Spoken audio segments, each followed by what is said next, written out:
यह कहानी सच्ची घटना पर आधारित है। एक बार जरूर से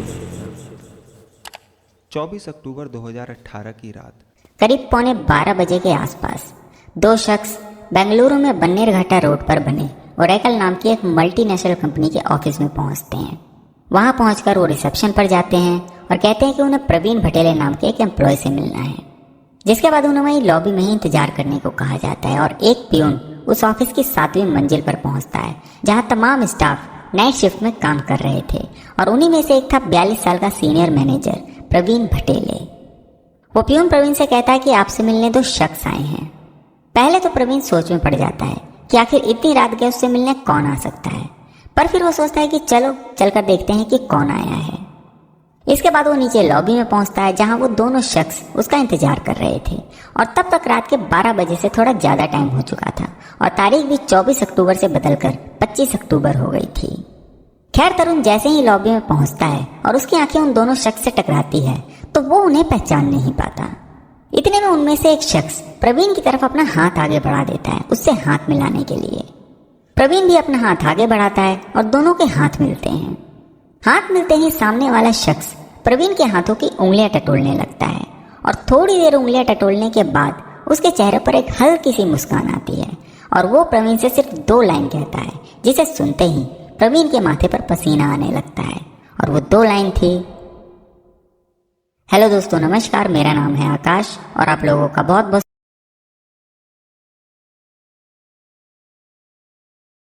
तो आज की जो कहानी है वो एक ऐसे शातिर कातिल की है जिसने कई सालों तक पुलिस, कानून और कई बड़ी बड़ी एजेंसियों की आंखों में धूल झोंका। यहाँ तक कि उसने अमेरिका की एम्बेसी तक को चकमा दे दिया और उन्हें पता तक नहीं चला। तो पूरी कहानी क्या थी, वो दोनों शख्स कौन थे और उन्होंने प्रवीण से आखिर ऐसा क्या कहा, वो मैं अब आपको सिलसिलेवार तरीके से सुनाता हूँ। बात है 14 फरवरी 2003 की, यानी वैलेंटाइंस डे की। गुजरात के अहमदाबाद में एक जगह है बोपल नाम की। इस बोपल इलाके में भव्य पार्क के पास हीरा पन्ना अपार्टमेंट की 3री मंजिल के फ्लैट नंबर 208 में एक पति पत्नी रहा करते थे। उनमें से जो पति था उसका नाम था तरुण जिनराज और पत्नी का नाम था सजनी। तरुण जो है उसने फिजिकल एजुकेशन से पोस्ट ग्रेजुएशन कर रखी थी और वो बोपल के ही डीपीएस स्कूल में पीटी का टीचर था और साथ में बास्केटबॉल का कोच भी। और उसकी पत्नी जो है वो अहमदाबाद में ही एक आईसीआईसीआई बैंक में एग्जीक्यूटिव ऑफिसर की पोस्ट पर थी। इन दोनों के भी सिर्फ 3 महीने पहले ही नई नई शादी हुई थी और इन दोनों की शादी उन दोनों के माँ बाप ने ही मिलकर तय की थी। तरुण का परिवार जो है वो बेसिकली केरल के कोट्टायम का रहने वाला था, लेकिन उसके माँ बाप करुणाकरण जिनराज और अन्नम्मा चाको कई साल पहले ही नौकरी के सिलसिले में केरल को छोड़कर मध्य प्रदेश के मंदसौर में बस गए थे। तरुण के पिता भी मंदसौर के एक स्कूल में पीटी के टीचर थे और उसकी मां मंदसौर के ही एक सरकारी हॉस्पिटल में नर्स का काम करती थी। वहीं दूसरी तरफ सजनी का परिवार भी केरल के वय्यूर का रहने वाला था और काम के सिलसिले में उसके माँ बाप ओके कृष्णन और यामिनी कृष्णन भी केरल छोड़कर गुजरात के अहमदाबाद में बस गए थे। तो अब क्योंकि दोनों का ही परिवार केरल का रहने वाला था, इसलिए साल 2002 में एक बिचौलिए के जरिए दोनों परिवार की मुलाकात कराई जाती है। और क्योंकि तरुण जो है वो काम के सिलसिले में मंदसौर को छोड़कर अहमदाबाद में रहने लगा था और सजनी और उसका परिवार भी अहमदाबाद में ही रहता था, इसलिए कुछ मुलाकातों के बाद ही दोनों परिवार तरुण और सजनी का रिश्ता पक्का कर देते हैं। इसके बाद उसी साल 15 नवंबर 2002 की तारीख को दोनों की शादी कर दी जाती है और शादी के बाद दोनों पति पत्नी अहमदाबाद के बोपल में हीरा पन्ना अपार्टमेंट में रहने लगते हैं। इसके बाद वक्त गुजरता है और करीब 3 महीने बीत जाते हैं और तारीख आती है 14 फरवरी 2003 की, यानी वैलेंटाइंस डे की। 14 फरवरी 2003 की सुबह सुबह करीब 7:30 बजे तरुण चाय वगैरह पीने के बाद सजनी से ये कहकर निकल जाता है कि वो अपने बड़े भैया और भाभी के घर जा रहा है, उन्हें आज रात को डिनर के लिए इनवाइट करने। दरअसल तरुण का बड़ा भाई अरुण जिनराज और उसकी पत्नी रूपकांता जिनराज भी अहमदाबाद के ही सैटेलाइट एरिया में रहा करते थे। तो ये बोलकर कि वो अपने बड़े भाई के घर जा रहा है, वो सुबह सुबह ही फ्लैट से निकल जाता है और इधर सजनी भी बैंक जाने के लिए रेडी होने लगती है। उधर तरुण अपने भाई के घर पहुंचता है और पूरा दिन वहीं बिताता है और जब रात हो जाती है तो तरुण अपने भैया और भाभी के साथ वापस अपने फ्लैट की तरफ निकल जाता है। रास्ते में तरुण वैलेंटाइंस डे पर अपनी पत्नी को तोहफे में देने के लिए एक टेडी बियर और एक केक भी खरीदता है और थोड़ी देर बाद ही रात करीब 9 बजे के आसपास ये तीनों तरुण के फ्लैट पर पहुंच जाते हैं। लेकिन ये तीनों जैसे ही फ्लैट में दाखिल होते हैं तो इनके होश उड़ जाते हैं। वो देखते हैं कि फ्लैट का सारा सामान इधर उधर बिखरा पड़ा है और जब तरुण अपने बेडरूम में पहुंचता है तो देखता है कि उसकी पत्नी सजनी की लाश बेड पर पड़ी हुई है। सजनी की लाश देखते ही चीख पुकार मच जाती है और थोड़ी देर में ही आस पड़ोसी भी इकट्ठा हो जाते हैं। इसी बीच ये खबर पुलिस को दी जाती है और सजनी के माँ बाप को भी इत्तला कर दिया जाता है। खबर मिलते ही सजनी के माँ बाप भी आनन फानन में बदहवास रात करीब 10 बजे के आसपास सजनी के घर पहुंच जाते हैं और सजनी की लाश देखकर उनकी भी हालत खराब हो जाती है। पूरे घर में मातम पसर जाता है। एक तरफ अपनी बेटी को खोने के गम में सजनी के माँ बाप रोए जा रहे थे और दूसरी तरफ तरुण का भी रो रो कर बुरा हाल था। इतने में पुलिस भी मौका वारदात पर पहुंच जाती है और अपनी तफ्तीश शुरू कर देती है।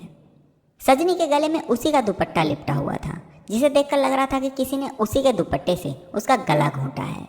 इसके अलावा जिस तरह से घर के सारे सामान बिखरे पड़े थे उसे देखकर पहली नज़र में यही लग रहा था कि यह मामला लूटपाट में हुई हत्या का है। खैर, इसके बाद सजनी की लाश को पोस्टमार्टम के लिए भेज दिया जाता है और लूटपाट और हत्या का मामला दर्ज करने के बाद पुलिस अपनी तहकीकात आगे बढ़ाती है। लेकिन जब पुलिस ने आगे की तहकीकात शुरू की और फ्लैट की अच्छे से तलाशी ली तो पुलिस को थोड़ा डाउट हुआ और वो इसलिए क्योंकि घर से कुछ भी सामान गायब नहीं हुआ था, जबकि अगर ये लूटपाट का मामला होता तो घर के सामान गायब होने चाहिए थे। घर के अंदर कुछ कैश भी बिखरे पड़े थे लेकिन कुछ गायब नहीं था। यहाँ तक कि सजनी का टूटा हुआ मंगलसूत्र भी सजनी के गले से मिला था, जबकि अगर ये लूटपाट में हुए कत्ल का मामला होता तो लूटने वाला घर का कोई भी कीमती सामान नहीं छोड़ता। इसलिए पुलिस को लगता है कि मामला कुछ और है। इसके बाद जब अगली सुबह यानी 15 फरवरी 2003 को सजनी की पोस्टमार्टम रिपोर्ट आई तो मामला और उलझ गया, क्योंकि पोस्टमार्टम से पता चला कि सजनी की मौत सुबह ही 8 से 10 बजे के बीच हुई है। पुलिस ने जब आसपास के लोगों से पूछताछ की तो किसी ने भी घर में किसी भी अनजान शख्स को ना तो आते हुए देखा और ना ही जाते हुए। पुलिस को लगा कि कोई भी लुटेरा सुबह 8 बजे 200 लोगों की भरी सोसाइटी में बिना किसी की नज़रों में आए कैसे फ्लैट में घुस गया। अब पुलिस का शक और गहरा गया और लगा कि जरूर इसमें किसी अपने का ही हाथ है, और पुलिस का जो सबसे पहला शक जाता है वो उसी के पति यानी तरुण चिनराज पर जाता है। इसलिए पुलिस अब तरुण से पूछताछ करने का फैसला करती है। लेकिन तरुण की हालत बिल्कुल भी ठीक नहीं थी और वो उस वक्त हॉस्पिटल में भर्ती था। दरअसल पिछली रात अपनी पत्नी को खोने के गम में वो बेतहाशा रोए जा रहा था और इस सदमे की वजह से वो बार बार बेहोश भी हो रहा था, जिसकी वजह से उसकी हालत इतनी खराब हो गई थी कि उसे रात में ही हॉस्पिटल में भर्ती करना पड़ा था। तो पुलिस अब तरुण के थोड़ा ठीक होने का इंतजार करने लगी और इस बीच पुलिस ने उस हीरा पन्ना अपार्टमेंट के दूसरे लोगों के बयान भी लिए। तो उस बयान में कई लोगों ने यह बताया कि उन्होंने तरुण को पिछले दिन यानी 14 फरवरी की सुबह सुबह ही घर से जाते हुए देखा था, और कई लोगों ने तरुण को सुबह ही उसके भाई के घर में भी जाते हुए देखा था। इसके अलावा उसके भाई अरुण ने भी बताया कि तरुण सुबह से लेकर शाम तक उसी के घर पर था। इन बयानों के बाद पुलिस को लगा कि शायद उनका तरुण पर शक करना बेबुनियादी है, मगर इसी के बाद कुछ ऐसा होता है कि पुलिस का शक तरुण के ऊपर और बढ़ जाता है। दरअसल होता यह है कि उसी दिन यानी 15 फरवरी 2003 को पोस्टमार्टम के बाद दोपहर 3 बजे के आसपास सजनी की बॉडी को अंतिम संस्कार के लिए लाया जाता है, और उधर तरुण को भी हॉस्पिटल से अपनी पत्नी को आखिरी बार देखने और उसके अंतिम संस्कार के लिए बुलाया जाता है। और तरुण एक बार फिर सजनी की लाश देखते ही फफक फफक कर रोने लगता है, और तरुण को ऐसा रोता देख कई लोगों को उससे हमदर्दी भी होती है। मगर इसी बीच होता ये है कि एक कुत्ता कुछ सूंघते हुए तरुण के करीब पहुंच जाता है और उस पर 1-2 बार भौंकता भी है, जिसे देखकर तरुण भी थोड़ा सकपका जाता है। दरअसल ये कुत्ता पुलिस का ही एक खोजी कुत्ता था, जिसे कि पुलिस पिछली रात ही इन्वेस्टिगेशन के लिए लाई थी, और उसे घर के सभी सामान और जिस दुपट्टे से सजनी का गला घोंटा गया था वो भी सूंघाया था। उस रात तो वो कुत्ता दुपट्टा सूंघने के बाद कुछ नहीं ढूंढ पाया था, लेकिन सजनी के अंतिम संस्कार में जब तरुण वहां आया तो वो कुत्ता कुछ सूंघते सूंघते तरुण के पास पहुंच गया, और सिर्फ एक बार नहीं बल्कि पूरी भीड़ में 3 बार अलग अलग जगह खड़े होने के बावजूद भी वो तीनों बार तरुण के पास पहुंचकर रुक गया और उस पर भौंकने लगा, और इस चीज़ ने पुलिस का शक तरुण के ऊपर बढ़ा दिया। इसके बाद पुलिस उस दिन तो तरुण से कुछ सवाल नहीं पूछती, क्योंकि उस दिन सजनी का अंतिम संस्कार था और उसकी हालत भी कुछ सही नहीं थी। इसलिए पुलिस उस दिन तो उसे वापस हॉस्पिटल भेज देती है, लेकिन अगले दिन उसे पुलिस स्टेशन आकर अपना बयान दर्ज करने को कहती है।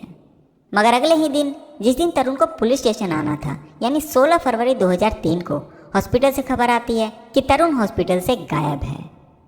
ये जानकारी मिलते ही कि तरुण हॉस्पिटल से गायब है, पुलिस का शक यकीन में बदल जाता है और पुलिस तरुण के खिलाफ हत्या का मामला दर्ज करने के बाद उसकी तलाश शुरू कर देती है।